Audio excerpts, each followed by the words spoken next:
Tink, tink, tink, tink, tink. Everybody hear me okay?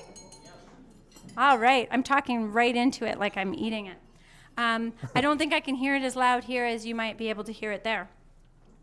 Thank you all for coming. It's so great to see everybody. And, you know, we sometimes say everybody should arrive by 6:30 because, you know, at some weddings and stuff, you say 6:30 and people show up at 6:45. Not our clients. They show up at 10 after 6. So that's awesome. So sorry for anybody who was left waiting in the hallway while we were enjoying, you know, a little meal beforehand.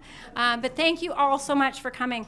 You know, I had a cute little story that I wanted to share about, you know, this gal and her husband. She wakes up in the morning and it's her birthday and she's all excited and she says, oh my goodness, I had this dream that on my birthday today, I got a beautiful diamond necklace from you. What do you think that means? He says, well, I'm not sure. Maybe we'll have to see what that means tonight. So excitedly, they go into the day and they go and they have a beautiful show that they go and see, and they go to this great restaurant and they enjoy a wonderful meal. And at the end of the meal, he hands her this beautifully decorated gift and says, "Happy birthday, darling."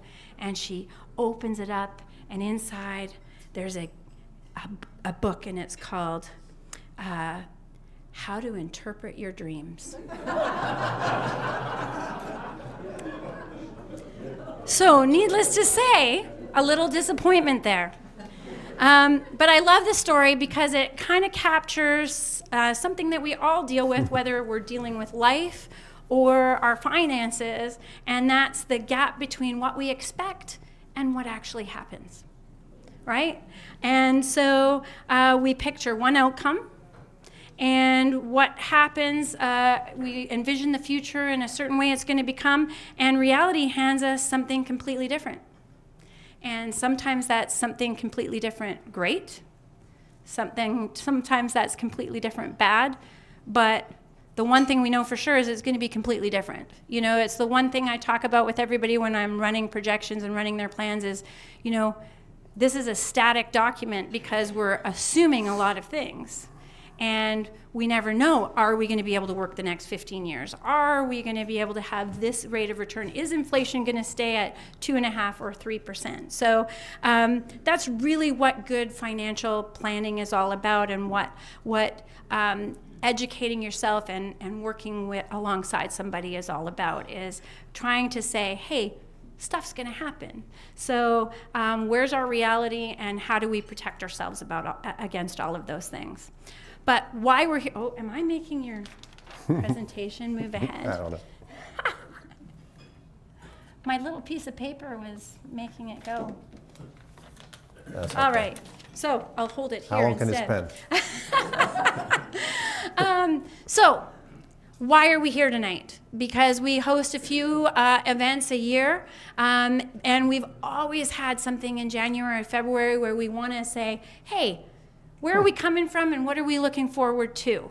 And we want to talk about, you know, what's going on in the markets, what's going on in the economy, what can we expect? Nobody has a crystal ball of exactly what's going to happen, but what are the thoughts? What are the feelings of what's going to come? So that's that's the topic we're here to talk about tonight. But the reason that we host these events is that for you, our clients, we're getting an opportunity to continue to educate you on events like market outlooks.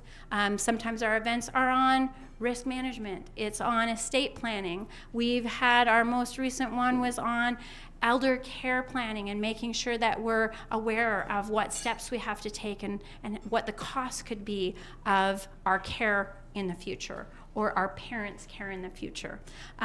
So that's what we're here for and to do, is to make sure we keep up on that commitment to you. Second reason we have these things is it's an opportunity for you to get out and have some fun and interact with us and eat some sliders and some chicken wings and have a good time, and get a chance to, get to know the whole team too, because often you're kind of stuck with just Johnny or I, and it's kind of fun to meet the rest of the gang, right? So who are we? You guys all know our team, but what we try and do with Insightful Wealth Group is sort of become the liaison between all your professionals, because all too often we work separately. And so you have a big financial puzzle and there's many interconnecting pieces. And if all of those pieces are isolated and handled by an accountant and a banker and a mortgage broker and a financial advisor and all of a sudden everybody's working towards their own goals and nobody's coordinating all of that advice to make sure it's tax efficient, to make sure that your estate is efficient, to make sure that your cash flow is efficient, to make sure all of those things are working. So essentially, you're the owner of a football team, the Seahawks, because yay, Seahawks. You're the owner of the team, and we essentially become that quarterback, coordinating all of that advice to make sure that there's all of those efficiencies. Because, I get that you pay us, but every single time that those other people pick up the phone, what are they doing? They're pressing a button. So let us coordinate all of that for you. I said that very different than I usually do, but I've had a couple glasses of wine. So tonight we're very, very, very fortunate. I have not had the opportunity to meet him personally until literally 10 minutes ago, but I have been able to see him through various Zooms and presentations and listen to him often, but without it being in person. So we're joined by someone who plays a major role in shaping how National Bank thinks about the markets. And I hope I don't butcher this, because even though my last name is French, Martin Lefebvre, did I say that correct? Okay. Pretty good. When they mix B's and V's and R's, I get a little confused. Is the Chief Investment Officer at National Bank Investments. He leads the development of investment solutions and oversees the firm's tactical asset allocation work. Now, that sounds pretty impressive, but before he was doing that, he's been in the financial markets for more than 20 years. And before taking on his current role, he led the portfolio management team at Private Banking 1859. And earlier in his career, he was vice president of asset allocation at NatCan Investment Management. And he also spent time as senior economist and strategist at Desjardins. As well, a U.S. economist with the Department of Finance Canada. Wow, that's impressive. He holds a master's degree in economics from UQAM, and he's known for bringing a clear, disciplined perspective on what's happening in the economy and the markets. So you guys have all heard me over and over and over again. So I am going to turn it over to Martin for a very informative evening. Martin, you can determine whether you want people to interrupt as you're going along with questions or whether you want to leave it all to the end or both. So I will turn it over to you. All right. So we're turning this one off. Cool. Thank you very much. Happy to be here. I don't know why. It looks a little blurry. I hope it's not the outlook I'm about to present. Let's see what's going on with that. Weird. Okay. Anyway. So we've been on sort of a tour that was launched early last week called the NBI Outlook that took us from Winnipeg, Edmonton, Calgary, and now we're in Vancouver, and tomorrow we're coming back here in White Rock. And along the road, I was with our geopolitical strategist. He's called Angelo. He's a super dude. And whenever I hear him speak, it's always like it's, the end of the world, right? There's this and there's that, and everything is going wrong in the world, and we need to fix it. The reality is that as investors, there's always threats and there's always risks. And sometimes the wall of worries seems a little bit, steeper to climb, but we always get through it. The worse the conditions get, the more fiscal spending there's going to be, the more easing in monetary policy there's going to be, and eventually we get out of it, and it's a good environment for investors. When I published our Outlook 2026 early in December, I did not forecast that there would be Venezuela. I did not forecast that there would be Greenland. I did not forecast that there would be more tariffs. And that's the reality. And for us, it's just noise, right? You got to look ahead of that. You got to look at inflation. You got to look at growth. You got to look at interest rates and stuff like that. That's the kind of things that really is behind an outlook or the environment that you're about to invest. Um, She said you can unplug the... that's not animation on my part.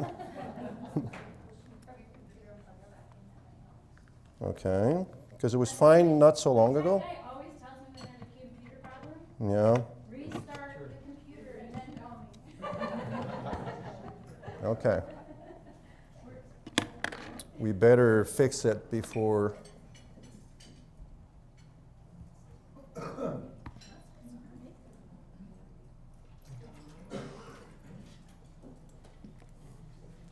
She said maybe just unplug it and plug it back in and see if it... That's weird that it's still showing when he's unplugged it. Okay, who said that? Oh, there we go. There. Where is she, that person? Where is she? She's right there. Jennifer. Yeah, okay. Sorry about that.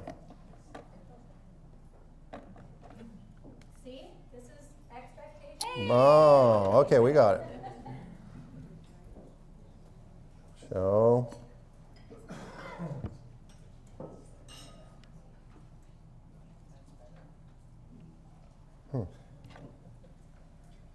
Uh-oh. It popped up and then it did. yeah.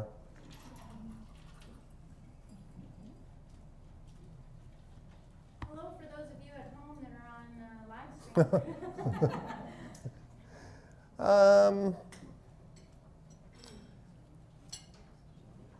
She's coming. We're going to fix it. Yeah. Anybody got another joke? It's better if we fix it now and then we get going.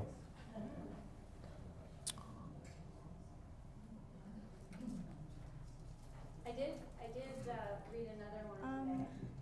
What? It was an old one from when Yeah, you go ahead. President Bush was in office.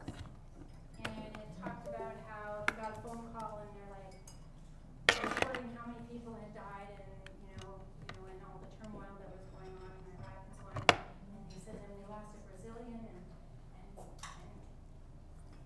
Bush was like so upset and they're like, you seem more upset than usual. He goes, I'm just confused. How much is a Brazilian?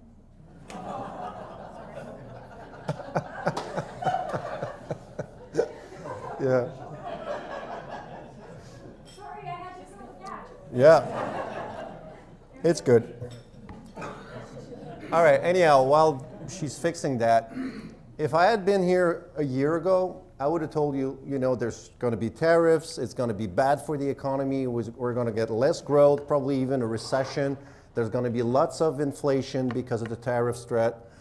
And the reality is that we kind of got that in the first quarter of 2025. The markets tanked as Trump took the reign of the US administration late in January. And it was a clear signal that the markets did not agree with his approach, which was pretty much brutal, to say the least. So the market tanked nearly 15% following, I don't know if you recall, Liberation Day, when there's a retaliatory tariffs on every trading partners in the world. And Trump very rapidly had to do an about turn and change his tone, and that's what happened. And he even tweeted that day, I think it's time to buy the market, and he was right. I don't agree with him on many things, but that day he was right. The market went up. There was a huge recovery, and the rally continued for almost 2 more quarters following that, and has sort of consolidated coming in the fourth quarter or the end of the year for an about a 20% return for world equities. Nobody was foreseeing that at the beginning of the year, to say the least. So, the environment changes all the time. So even if you have a forecast for the next 12 months or the next 24 months, it's always with the information you have available at that time. But if the policies change, you have to readapt, and that's what we're doing with our clients. If I ask you what was the big thematic last year, what would you say it was, besides tariffs? I don't know if you heard of AI, artificial intelligence. Yeah, you knew the answer. The reality is that the outperformance of the stock market last year was not in the US, not at all. We talk a lot about the Mag 7s, those mega caps in the US, and they assumed the leadership for a long while.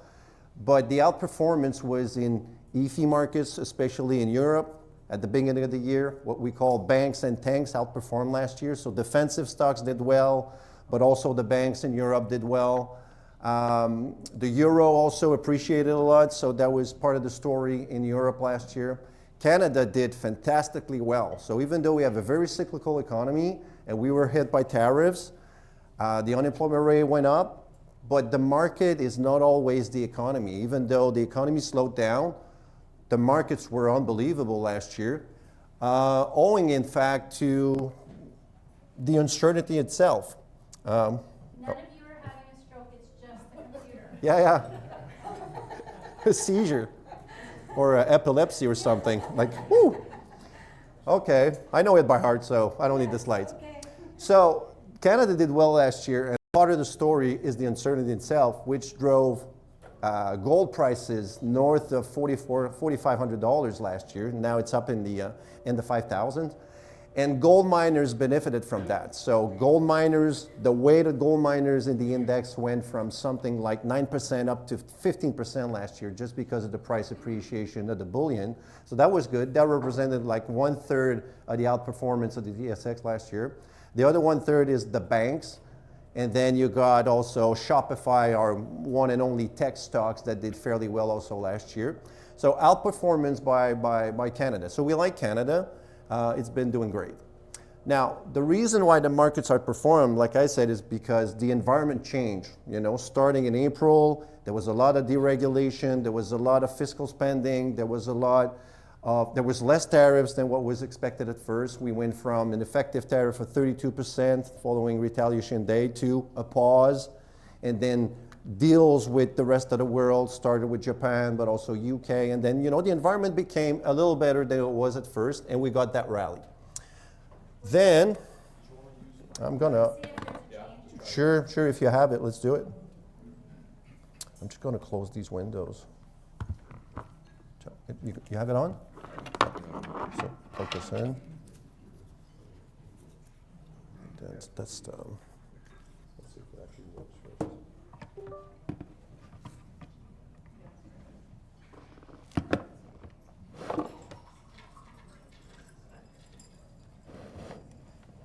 Clicker. Just gonna wait for it to actually go on. Oh, no, it's doing it for either one. Yep. Yeah. Thank God it's not me. Did you want to use this or you want? It doesn't matter. Okay. It's bad, it's bad. I mean, you could put the clicker here. If you Yeah. want. Yeah. Okay. That should work. Okay, so we had 3 phenomenal years consecutively, 2023, 2024, and 2025. And usually when you have that, there's only 2 things that can happen. Either you get one more year of good performance, or you're at the very end of the cycle, it's overheating, there's going to be some increases in monetary policy, and then you're bound for a big correction. Usually you do that when you're facing like a recession. So we think it's the former, not the latter. Although we don't think that we're going to get a 20% return, which is abnormal. Usually you get 12.5% returns on average calculated since 1972. So if we get that, we're going to be happy with that, because you always have to think about the alternative. If you're not invested in the equity market, you have to be invested in bonds. And bonds, you'll see a little later that the story is not that compelling. So you'd rather be invested in equities. So now there's 2 things we're going to be watching for you this coming year. So number one is the old economy. So as economists or market strategists, you always have to focus on growth and inflation and employment. That's the type of things that the central bankers are also watching, and that's what makes them decide if they're going to increase interest rates or not. And you see the reason, although it's a little bit blurry as it is right now, that we got more growth and less inflation than what was expected at first. And that's a good environment. Usually, even if the story is bad, even if the data is negative, if it's better than what was expected, usually the market tends to go up. So 2025 was part of that story. We're also going to be watching the tomorrow's economy, AI, the artificial intelligence, because it's very promising. We're hoping that it's going to be the 4th, big revolution after electricity, the computers, the internet. So we're thinking that AI will change the way we live.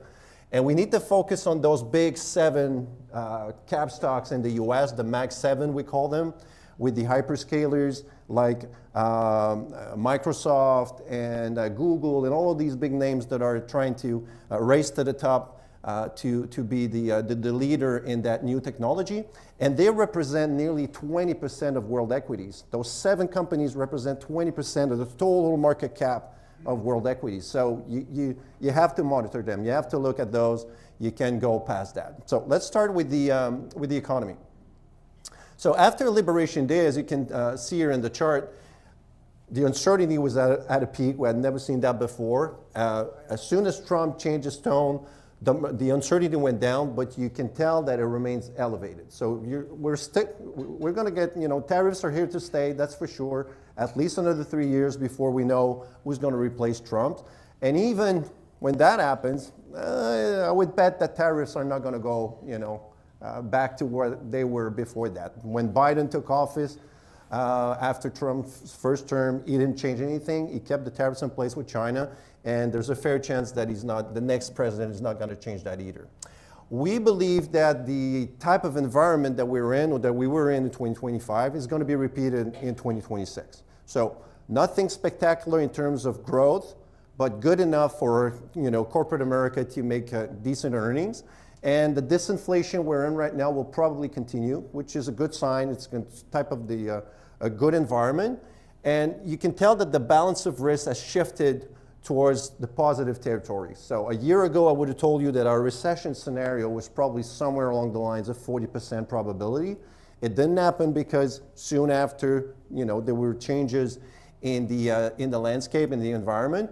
But now we feel that we could be wrong and there could be more growth and more disinflation, which obviously would be very good for worldwide investors. That's all based on the fact that we're expecting manufacturing activity to pick up some steam. It didn't happen last year because corporate America was reluctant to do new business deals in an environment that was very uncertain. Is it going to be temporary? Am I going to take a hit on my margins?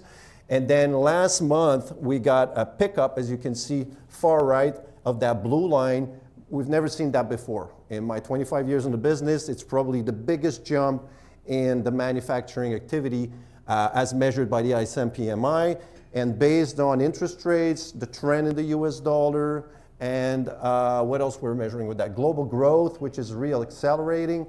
You can feel that manufacturing activity will probably pick up some steam in 2026. And that's all based on deregulation in the banking sector, but also in the manufacturing sector. A lot of fiscal spending, new policies in terms of amortization for companies and CapEx. So that's all good. And whenever you get decent manufacturing activity like that, usually there's a strong correlation with corporate earnings. Yes, sir.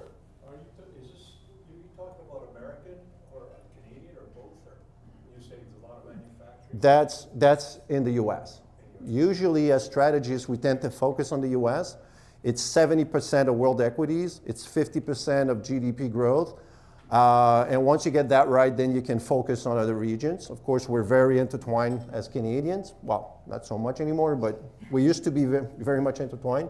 So we need to focus on that. I'll come back to Canada later, and you'll see that the story is not that different. So a pickup in manufacturing activity. Of course, like I said, tariffs remain an impediment to growth. It's a tax on consumption, obviously, so it's a negative, north of 1 percentage point of GDP. But the story behind that is that Trump is using the proceeds to reallocate that in the economy through lower taxes. And that's why you're going to get in 2026 and 2027 those red bars, fiscal thrusts at a very rapid pace. So the government is contributing to GDP growth over the next 2 years. So in a sense, that's good. He's re-injecting money in the economy through lower taxes. And it's sort of a wash. So you got taxes on the one hand, that's negative, but you also lower income taxes on the other hand, that's a positive. And it should mean that the economy will be able to accelerate. One thing we hadn't figured out when tariffs were imposed about a year ago is that we thought it would be very detrimental to growth because, like I said, it's a tax on consumption. But the reality is that Imports in the US represent only 15% of total GDP, so it's a small chunk. And if you take that 15% and then you impose a tariff of close to 15%, it represents a sales tax at the federal level, which is close to zero, well, it's at zero right now, of 2.5%. So it's manageable. I mean, in Canada, it's 15%, and we're able to live with that. It's not something that's an impediment to growth. And we saw that retail sales remain, at a very high level in the US economy as we speak right now. Another thing we need to watch is the unemployment rate. Basically because right now in the US, you have sort of what we call a K-shaped economy. So on the one hand, you got people that have decent jobs that saw massive wage growth increase following inflation, after COVID, that have a wealth effect due to house and equity price increases. They feel great and they spend their money. But on the other hand, you got folks that have very low income and probably 100% of their income goes through day-to-day consumption, and the cost of living has exploded in the US, and it's very difficult for them. So if the economy slows down, there might be an increase in the unemployment rate. But on the other hand, there's also a supply side issue in the US. Because of Trump's immigration policies, the workforce has been lowered down. And it's the same thing with AI, right? If instead of, right now what we're seeing is that there's no hiring, no firing. That's what we call it, the job market today as we monitor it. So instead of hiring people, even though the book of record is going up and there's commands and stuff like that, there's automation that's done through AI, and we're trying to pick up the slack with artificial intelligence and programming and stuff like that instead of hiring more people. So that's the type of stuff that we need to monitor, and that's the type of stuff that the central bankers are watching right now. So the Federal Reserve lowered rates because the unemployment rate started to pick up. Well, we find that it's going to stabilize around the current level, and therefore the only thing that they need to watch down the road is inflation, right? The Federal Reserve has a dual mandate. They want maximum employment and stable inflation. So if we're okay with the job market, then we need to focus on inflation. And our model is showing that basically wage growth will continue to decelerate in 2026. And whenever that happens, it means that services inflation tend to stabilize around 2%. Services inflation is the biggest chunk, if you want, of the consumption basket, what we call the CPI. And usually it's very stable, as you can tell. That's those gray bars, you see they're at 2%. They're always very, very stable. Before COVID, you'd go to a restaurant and prices weren't changing all the time. Now it's come down a little bit, it's converging. You can tell that there's a little pickup due to commodities, and that's all linked to tariffs, but we think it's a one-off, right? If you impose tariffs, then commodities or everything that you import from outside of the US will have a 1-year price increase on everything that you're importing. So as we get towards the end of this year, then that should come down to zero, and inflation should also converge towards the central bank's target, which is 2%. So all that to say that we're feeling there's going to be at least 2 more rate cuts in the US. So that's good. So a lot of fiscal spending, like I said, a lot of deregulation on the part of the manufacturing sector, and lower borrowing costs. That's a good equation for corporate America to make some decent earnings, and that's what we're after, right? For as long as the companies we purchase are able to get earnings or make to be profitable, that's what we're looking after, no matter what the environment. In Canada, which is the red line, it's probably job done. Canada started easing its monetary policy in advance of the Federal Reserve just because of the threat of tariffs on the Canadian economy, and the cyclicality of the Canadian economy was conducive to lower interest rates in the country. We're pretty sure they're done. Last time I checked, the door was kind of open for a long pause, and the market is kind of pricing that maybe towards the end of the year or early in 2027, there could even be some rate hikes in the country. If that happens, if the Federal Reserve lowers rates while expectations are for the Bank of Canada to increase interest rates, that means that there could be an improvement in the value of the currency here in Canada, which has been which we haven't seen in a very long time in the country. So turning to my second issue, which is artificial intelligence, it's going to be a little technical here, but bear with me, and if you have questions, I'll be more than happy to answer those. So the real hope here is that we're going to get some productivity gains, right? If a country is more productive, it means that you can have higher growth with less inflation. And if there's less inflation, it means that the central bank can keep interest rates lower, which is good for corporate America. They can do business, they're more profitable. And eventually, when you look at the growth contribution from computers and our research and development, innovation, stuff like that, it's usually conducive or a forward signal of things to happen. And the chart is kind of showing that eventually we might have productivity north of 3%. Last time we got that was at the end of the internet boom. Sometimes it takes a while for adoption. You know, some of you maybe are using ChatGPT already, but it's not a revolution. I mean, it's another way of doing searches and stuff like that, but it's not a revolution per se. It's not going to replace our jobs or our day-to-day consumption, but eventually we're hoping that it'll lead to some software applications or things that will really revolutionize the way we do things on a day-to-day basis. So that's the real hope. Now, have things gone too high, too quick, too fast? That's the big question as investors. Right now, investors are becoming a little bit more impatient with the CapEx spendings. That's really astronomical. But the reality is that if you look at what happened during the dot-com bubble in the 2000s, the internet era, people were willing to pay nearly 40 times earnings to get access to those companies at a time where earnings growth was nearly close to zero.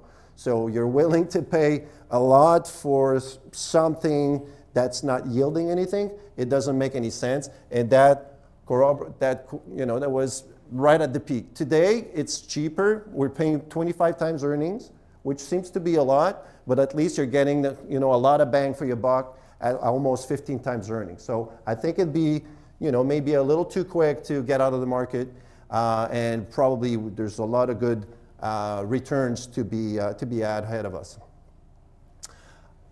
Like I said, we need to keep a close eye on hyperscalers. They're spending like crazy right now, these 3-4 companies. It's really a race to the top. If you're not there right now developing data centers, you're never going to be able to catch up. So it's now or never, and that's why they're spending so much money. But they're making also a lot of money in their traditional business side of things. We're talking about Google, we're talking about Microsoft, we're talking about Oracle and Facebook, huge company making huge profits already, but they're trying to be the leader in the next generation. And all of those CapEx expenditures were done through their own free cash flow, if you will. So they didn't go to market, they did not borrow that money to invest, they did out of their own deep pockets. And that's why really they're probably the only companies that could do that for now. And like I said, we're waiting for applications. You can think of the artificial intelligence as a 5-layer cake. On the very bottom, you got the energy. It's going to take a lot of energy it's very energy intensive. So it's a little bit like cryptocurrency. You need a lot of energy to power these mega computers. So a lot of energy, and the electricity grid in the US is already at full capacity. So if you're defensive, if you like energy sector, it should be a good spot to put your money in over the course of the next couple of years, that's for sure. Then the next level is the chips makers. So you probably heard of NVIDIA right now. Everybody's like racing to buy NVIDIA chips. They can't even follow. So really, they're really benefiting from that. And we saw that the value of the company almost grew tenfold over the last just a few years. And it's become the biggest company ever.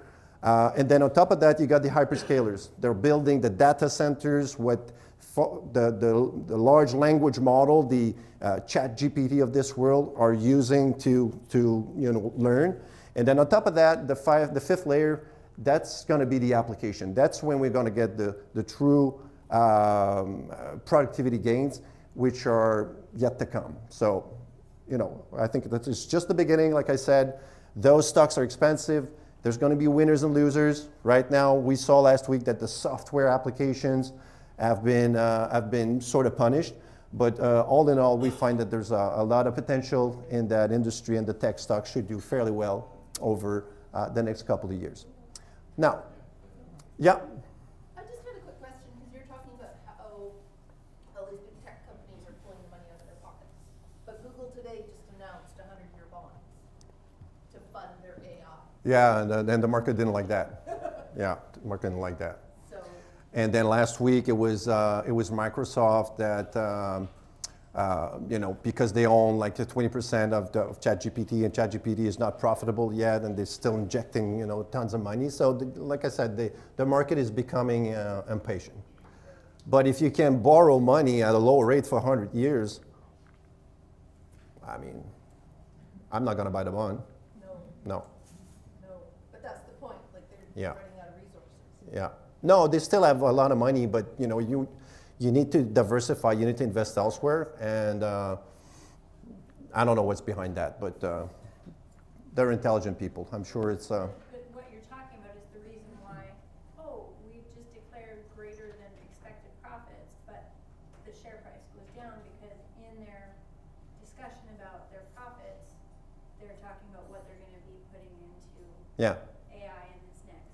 Absolutely. Yeah, absolutely.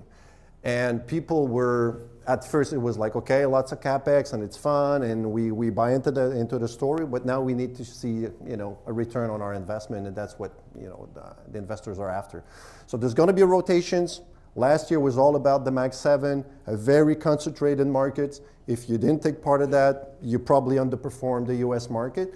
Now probably the rest of the market will outperform. Industrial stocks, the banks and stuff like that will probably catch up to what happened last year. You had your hand raised? So AI is going through an evolution.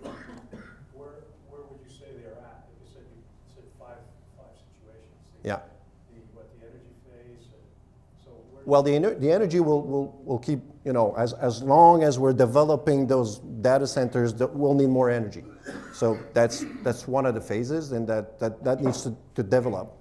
Elon Musk even, talks about going out of space because you can catch the sun rays on a 24-hour basis, and it's cold out there, so it's wild. It's just the beginning. So we're just so it's just starting out AI. Absolutely. It takes a while. Like, it took nearly 10 years before the computers were used on a daily basis and people were really benefiting from the utilization of that. It took nearly another 10 years before people adopted the internet and, got the phone book, out of the house and used Google to do our searches, and that accelerated things, the way we live. And then our phones as an encyclopedia. So AI is the same thing. It's probably going to take a few years before we see the benefits of that. Yeah. But it's a lot of money. And then there's things become obsolete quite fast in that space. So right now it's NVIDIA chips, but if another chips comes out that it's more performing, then what's going to be next for that?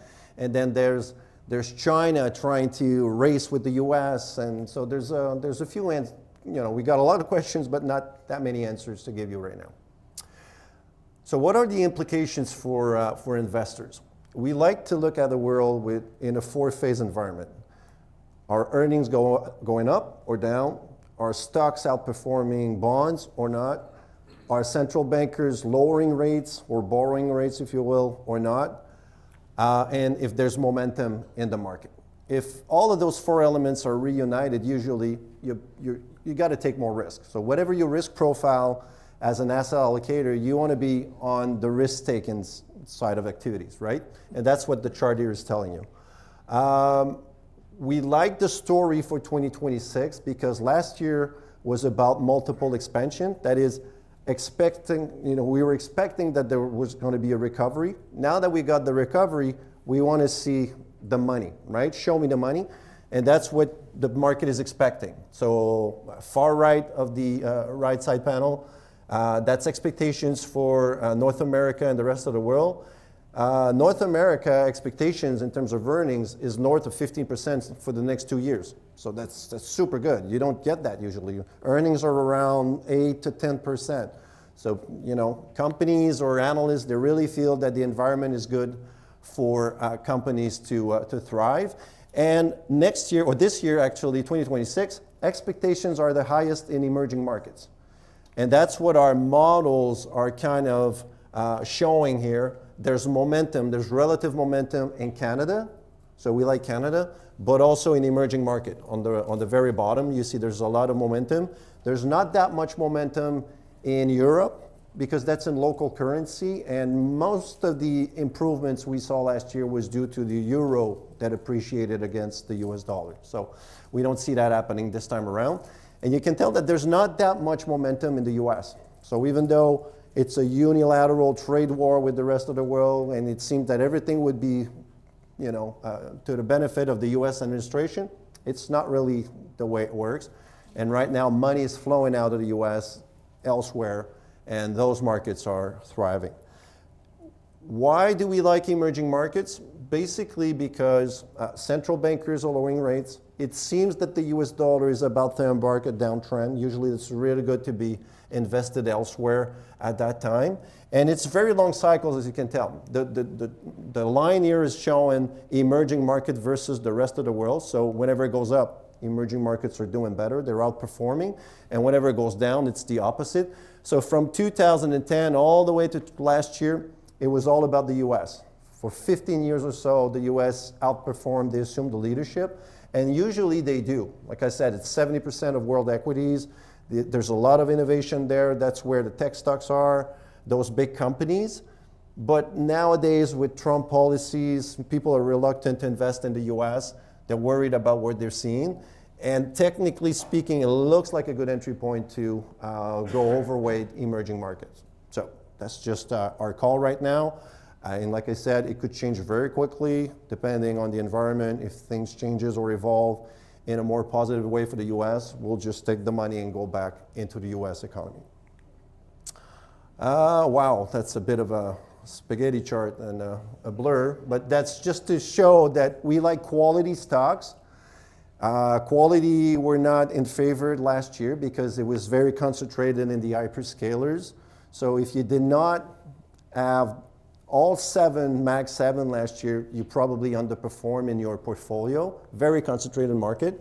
But usually whenever quality, the quality factor does bad for a year or two in a row, it becomes a very good entry point to go in there. And if you mix that with sort of a momentum strategy, usually you fare well in the US. And if you don't agree that the environment we're in is positive for risk takers, then you have to think about the alternative. The alternative usually is bonds. Right now, yield to maturity is somewhere around, it's hard to tell, but I know it's at 3.5%. And what you see here on the right-hand side is the Bank of Canada monetary easing over the course of, let's call it a year and a half, by nearly 300 basis points. And while they did that, the 10-year yield or the benchmark yield in the country hasn't bulged.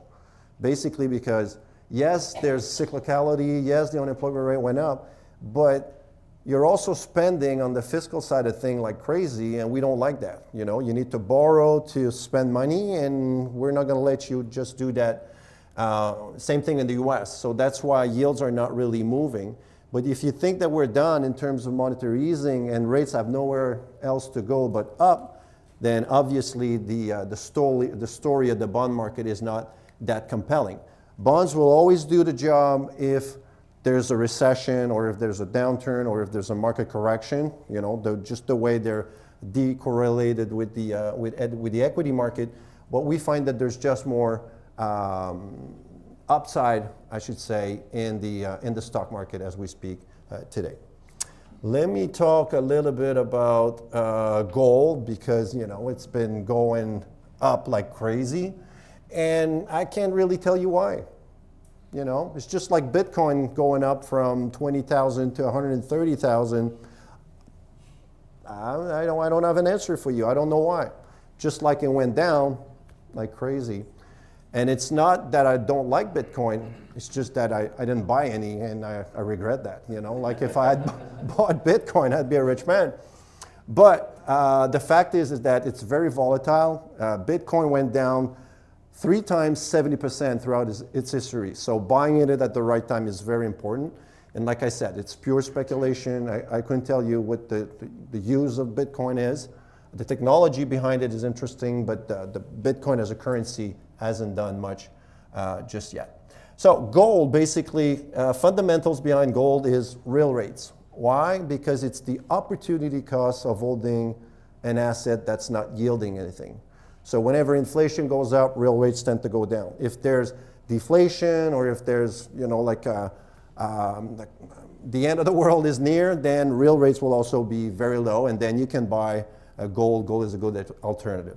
Gold tends to go up also when the US dollar is weak or is weakening, obviously, because every commodity is denominated in the US dollar. Oil is in US dollar, gold also.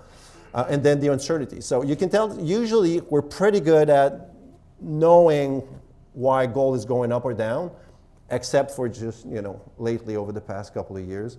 I hear about the debasement theory where the US has so much debt, then eventually the value of their currency was going to go to zero. And that's why people were buying Bitcoin. So why is Bitcoin going down if that's the real story? And if it's the real story, then the borrowing capacity of the US government, rates would be much higher. The market would tell them, you know what, you can't borrow at these rates. You're spending too much. We'll raise the level of interest rate that you borrow at. And we're not seeing that. So it's difficult really to put the appreciation of gold behind that. So there's probably a little bit of uncertainty on the retail side. People like gold. And whenever there's momentum, people tend to buy it. Oh, it's going up. Okay, my neighbor bought gold. Okay, let's buy gold. And how come we don't have gold? And then eventually everybody buys it. But last week we saw that, when you can't explain things, usually the big buyers, the whales we call them, tend to take profits, and then you can see a big downturn. And that's basically what happened in the late 70s. Geopolitically speaking, Iran and the US, I don't know if you recall that, it's pretty similar to what we're seeing right now. So that could also be part of the story. But if that's the case, then it's not going to stop at 5,000. It could go up, to $6,000, $7,000, $8,000, $9,000, probably even $10,000. But you can tell that it could also correct very rapidly following that. So for us, we took our marbles out of gold miners late last year. We missed the early, start of the year rally. That's all right. We're invested elsewhere, and hopefully we'll have the good mix to make sure that we can smooth out returns over time. That's our main goal. We don't want to be hitting home runs. We want to hit, simples and just make sure that we're there and steady growth in our performance. I think that's the way to go. So why don't I stop here and take your questions if you have any. A lot of countries are moving away from paying with U.S. dollars to other types of with world trade, Yeah. with other types of payment, brick and other things. How do you think that's going to affect, and how soon do you think that'll affect the U.S. economy? It's been in the air for years. I've been hearing about this reserve currency out of the US dollar into the Chinese yuan or any other currency for that matter. It's never happened. The first thing comes to my mind when I hear that the yuan is pegged to the dollar. So how can the yuan become the reserve currency if it's pegged to the dollar? They'll have to open their books before they do that. They'll have to let the money flow in and out of the country. They'll have to own their own monetary policy to be able to be the reserve currency eventually.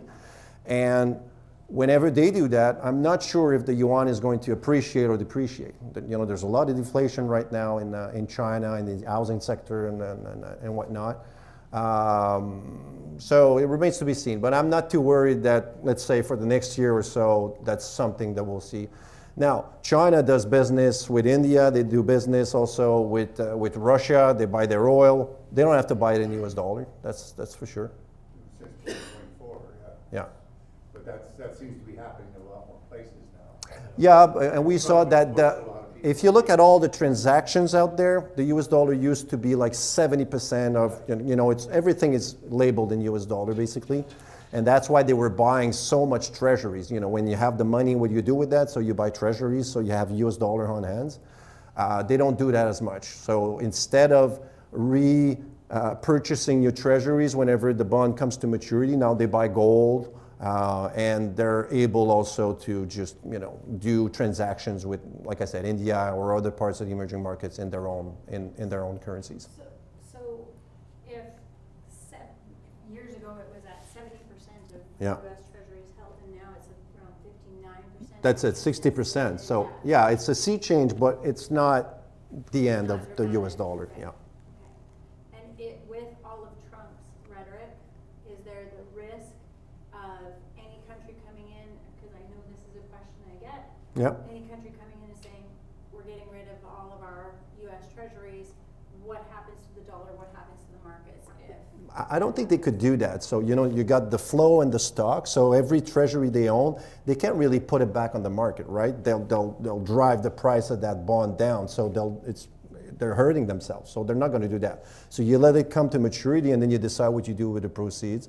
You can do whatever you want with that. And then if they don't renew that treasury and the U.S. is now, okay, now that's down further percentage points, are they printing money now, creating a further? The US, you mean? Yeah, the Yeah, US. no, they don't need to do that because it used to be the Japanese and the Chinese that would buy the bonds. Foreigners would buy the bonds, but now it's hedge funds. So we call it the basis trade. There's a discrepancy between futures market and spot market. It's technical, but hedge funds are there. They're buying everything like massively levered in the market.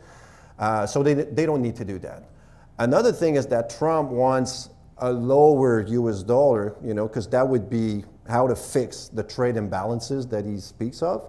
The reality is that even though there's huge tariffs with China and the rest of the world, the trade imbalances it's just worsening.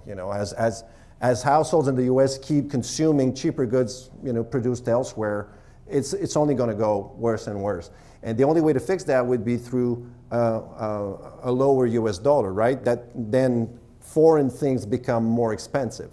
But the reality is that on the one hand, he wants a softer dollar, but he also wants to attract capital in the country. He's making huge deals and whenever new money comes in, that's buying US dollars. So on the one hand, he wants it soft, but on the other hand, he's making everything so that to attract money, and that keeps the US dollar at a high level. Yeah, that's the reality of that. Will that allow that analogy? I'm probably not using the correct word.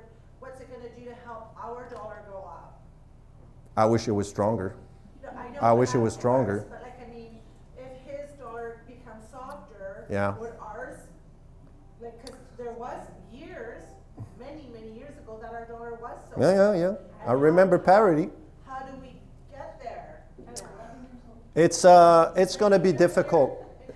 Yeah, it's going to be difficult. Usually the Canadian dollar tends to appreciate when there are two things. Either the US dollar, is weaker. Every other currency in the world tends to appreciate when that happens. And then you need to see interest rates spread narrow. Right now, we lowered the Bank of Canada started easing monetary policy before the Fed. So it was a bit of a gap. Now we need to breach that to see some action in the loonie. And then there's oil prices, of course. But it's been very difficult to get the oil out, of Alberta right now. And that's why what we call the WCS is at a fair chunk lower than, let's say, world oil prices. So that's to the detriment of the loonie. So if you don't see that, if there's not an increase in oil prices, and if you don't see the interest rate gap narrow down, the loonie is not going to appreciate. So if our oil Yeah, because people need to buy. You know, if it goes out, it means somebody's buying it, and they need to trade their currency into Canadian dollars, and that's when the money, the currency tends to appreciate. Whenever there's money coming in, it puts upward pressure on our currency. Excuse me, I didn't mean to interrupt. No, I was just going to say, whenever there's more buyers than Yeah. sellers, is like the real estate market. If everybody wants to buy, Yeah. it becomes a seller's market and vice versa. Absolutely. Good question. Anything else? Yep. And then Graham, you're next. So, go ahead. Maybe you've covered this, but I didn't get it. But, Maybe I wasn't clear. I mean, it just seems to me like on the other side of that door, the world's falling apart. Yeah. And you're describing it as, I mean, be happy. When you describe gold as there's no reason why it's going up. When I listen to the news, I hear of countries getting rid of their American money, the reserve, because of the uncertainties of the American government, Trump and all that. So I don't understand. There's some huge instabilities in regards to the United States and where it's going and the direction it's going. The long-term effects of what Trump is doing right now is very profound. I mean, things are not going to correct themselves once Trump is gone. It remains to be seen. Sorry, I'm just going to, I don't know how many people from behind heard, but it was basically what's being said is, maybe you've covered it here, but it seems like on the other side of that door, Trump's making the world a mess, or at least the US a mess. Mhm. And how's that going to affect everybody? Because even when he's gone, somebody's got to pick up the mess. Did I get that right? Yes. Okay. And it's going to have the long-term effects on, well, Carl, I mean, I don't know what it would have effect on, but it's been led to believe that that's why gold is going up. Yeah. Because of the uncertainty. It's part of the story. Uncertainty is part of the story for sure. But the reality is that Trump has a few more months in office, in reality. If he doesn't win the next midterms, he can't do anything. He can't do anything. So that's why his approach was brutal. He needs to fast forward everything he wants to do. And right now he needs to focus on lowering the cost of living in the US. That's how or why he was elected. And he hasn't paid much attention to that right now. He said, yes, we're going to cap interest rates on credit cards, but that's not feasible. That's not going to happen. And yes, we're going to prevent hedge funds from buying houses, so we'll keep the affordability low, but that's not going to be very helpful. It's just a small player. So he needs to focus on that, otherwise he's not going to. His approval rate has gone down like crazy. It's a waterfall. So if he wants to stay in office and have a say over the next 2 to 3 years, he needs to win the midterm. So he's gonna change his tune. And even if he's not reelected, but even if he wins the midterms, 3 years in the grand scheme of things is not much, okay? We adapt, and even though it looks bad, as investors, you always have to think in, okay, is that preventing people from buying Coca-Cola, going to Walmart, buying a new phone? Okay, your fridge is broken. Do you want to fix it? So the environment is terrible. I mean, I agree with you. It's nobody wants that. And, but we adapt and we say, okay, there's tariffs, and then okay, you make a deal and say, okay, my margin, I'm going to take a hit on my margins. I don't want to lose my customers, and we move on. And then eventually, we hope that it's just going to. There's going to be a new president and more favorable to the friendly Canadians that we are. That's the reality, but it's shocking. And bottom line, we can always resort back to Warren Buffett. And Warren Buffett always said, you can go in and you can purchase something, and in our history there's been wage and price controls, assassinations of presidents, fall of the wall, oil shocks, the credit crisis. There's been all kinds of things that have come. The Trump crisis, we could call it. Yeah. And it's never rendered unsound the value of a great business. Yeah. And these great businesses that we're talking about, and gold is, as you said, it's very cyclical. People run to it or flee to it in 2000 when there's COVID, and everybody runs to it because they don't know the sky is falling. The sky is falling. That's what drives the price up, is fear. in reality, the markets, equities, are driven by earnings. And what you're saying tonight is earnings are still present because all of these fundamentals of the economy are still present. There's still no, unemployment is still not at a point where we're hitting a recession. Interest rates are Absolutely still at not. a point where corporations are making earnings. People are still able to go out and spend money at a restaurant and still function for their families. So Waste Connections and Apple and Procter & Gamble, all of these companies are still. Are you talking about stocks you own? Yes. Yeah, excellent. Well, there's a lot of stocks that are. I'm just naming the ones that would be familiar to most people. Yeah, Procter & Gamble is shampoo, and we're not going to stop washing ourselves because there's tariffs and stuff like that. It's He just says keeps every growing. day he loves that he wakes up and he knows, regardless of what's going on in the economy or the markets or what Trump says, how many men are shaving their faces and how many women are shaving their legs. And, razors are never going to stop being purchased. Yeah. Yeah, but where do they come from? Where are they being manufactured? You know, Laos and Cambodia, because China, go around. But We're- Gillette is housed and traded in the U.S. Yeah. market. With what's going on in Canada today with us moving towards self-sufficiency as Yeah. fast as we can Yeah. because of Mr. Trump's insistence, do you see a time when stronger investment in Canada or Canadian companies might be risky, but there's going to be a time if we keep on this trajectory that we should be. We got all the minerals, we got all the Yeah. oil. We just don't have the infrastructure yet to really take advantage of that. But what kind of time frame do you see? I think that Trump will be gone, and there's not going to be a shovel in the ground. You think it'll turn right around that fast?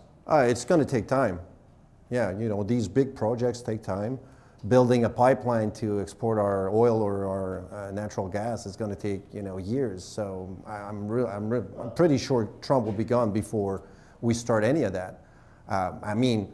Carney sort of made a deal with Alberta, but he needs to go through BC, to realize this project. So it's just tearing down the walls, the interprovincial walls. It's good in theory, but in practice, people don't really want that. We have ways of doing things that are very segregated all across Canada, so that's going to take time. And even that happens. Everything we produce, we're a very export-led nation compared to the U.S. The U.S. is a closed economy, we call it. Like I said earlier, it's only 15% of exports. Ours is like 35%, so we need to export whatever we produce. So even if the barriers interprovincially are down, it's not going to be enough. We need to sell it elsewhere. And our natural market is not Asia, it's not Europe, it's the United States. They're right at our door. It's easy, it's trucking companies, it's railroads, and that's why we need to fix the NAFTA, or I don't know what to call it, USMXCA, something, a few letters. And that's the easy way to do it. So it's weird that Trump is really hitting the nail on Canada. I don't see why. Graham, go. Where? In the back? Yep. Yes. I'm just wondering what Bolivia will be like, because Carney's gone for deals with China and India and Europe, and we're diversifying because of the state of the US and Trump's stupidity. When we get rid of Trump, won't we be in a better place? We'll be trading with all of these other countries and the US. Yeah. Did everybody hear that? Again, it's difficult. You know what? We had a free trade agreement with Europe that was signed, just a few years ago. We're not they're not buying any of our stuff. Zero. They have their own cheese, they have their own agriculture, they have their own laws or way of doing things. Very, very little trade was done through that deal. We don't have a deal with China. We just permitted them to, we wanted the tariff on soybeans to be lowered. And they're gonna, send us a few electric vehicle in that deal, but it's not that much. So like I said, it's gonna take time to establish those partnership, and it's going to be very little compared to what we're already doing with the U.S. So yes, you need to be diversified, and it'd be fine if Spain was buying our steel and even China for that matter. But we need to do more than export our commodities. We need to reinvent the way we do things. We need to increase productivity that has been lacking for so long. We've always blamed it on the US dollar being weaker, but we got to do something. We're not just exporting our commodities. We need to transform it. And we need to create a market for that. And like I said, we need to make a deal with Trump. Eventually, I don't know, he'll see the light of day, but Would we not be saving money if we used our own resources instead of giving it all away? but well, we're using them, but we produce so much, we have so much on hands that we're able to export some of it, That's for sure.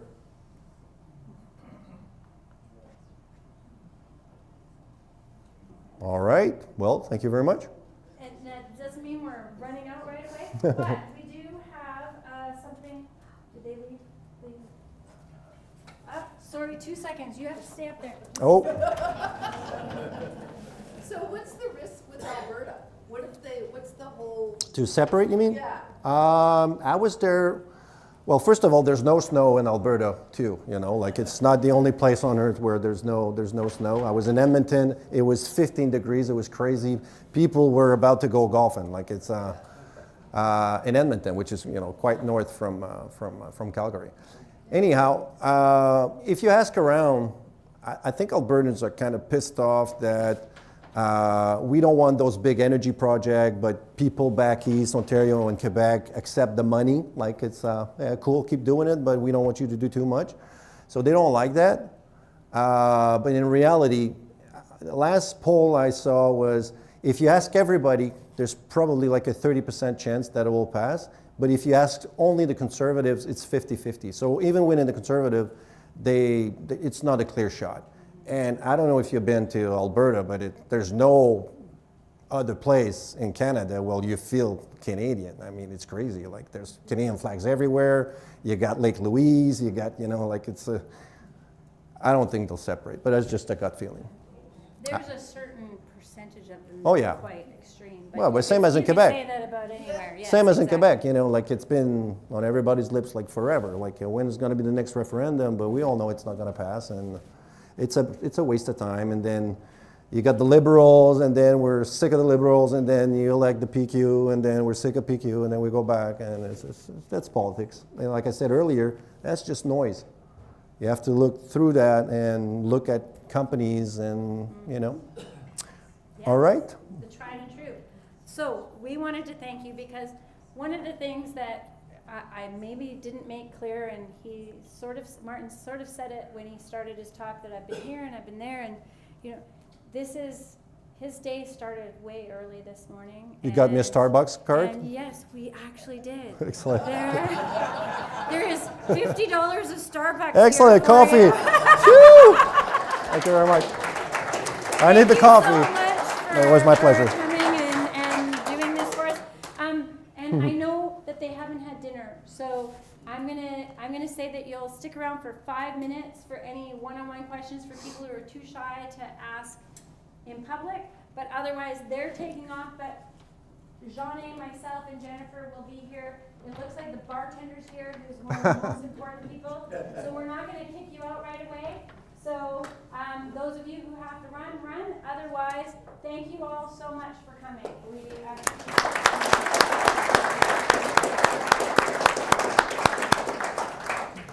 That was great. Right, good. I'm glad you liked it. Good to see you. Yeah, appreciate it. Thank you for coming. Thank you very much. Thank you for coming. Yeah.